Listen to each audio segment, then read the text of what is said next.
மேல்மருவத்தூர் ஆதிபராசக்தி கோவிலின் கதை. மேல்மருவத்தூர் செங்கல்பட்டு மாவட்டம், சென்னை திருச்சி தேசிய நெடுஞ்சாலையில் அமைந்துள்ள ஆதிபராசக்தி சித்தர் பீடம் இன்று உலக புகழ் பெற்ற புண்ணிய தலம். வரலாறு. தொன்மங்களில் அந்த இடம் 21 சித்தர்கள் ஜீவசமாதி கொண்ட புண்ணிய நிலம் என்று அறியப்படுகிறது.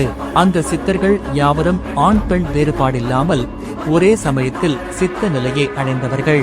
1966ஆம் ஆண்டிலிருந்து அந்த இடத்தில் பெரிய ஆலமரம் கீழே சிவ சிவ எனும் ஒலியும், சிவ சிவ எழுதப்பட்ட பத்திரங்களும், சிவனடியார்களின் காட்சிகளும் தோன்றத் தொடங்கின. பின்னர் அந்த ஆலமரத்தின் அடிப்பகுதியில் சிவசக்தி ஒன்றாக தோன்றி நான் ஆதிபராசக்தி என அறிவித்ததாக கூறப்படுகிறது.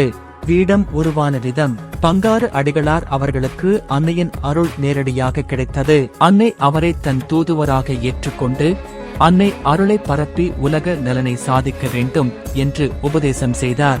1977 முதல் அந்த பீடம் மேல்மருவத்தூர் ஆதிபராசக்தி சித்தர் பீடம் என அறியப்பட்டது.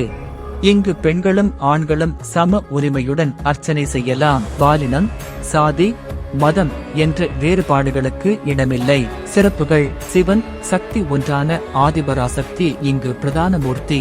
சிவ சிவ, ஓம் சக்தி என்ற நாமஜபங்கள் இடைவிடாது ஒலிக்கின்றன. வருடம் தோறும் சக்தி மலை யாத்திரை, பாத யாத்திரை நடைபெறுகிறது. ஆயிரக்கணக்கான பக்தர்கள் செந்நிற உடையுடன் புனித வேளாங்கண்ணி நீர், பால், மலர் முதலியன எடுத்து வந்து அன்னை வழிபடுகிறார்கள். ஆன்மீக பொருள்.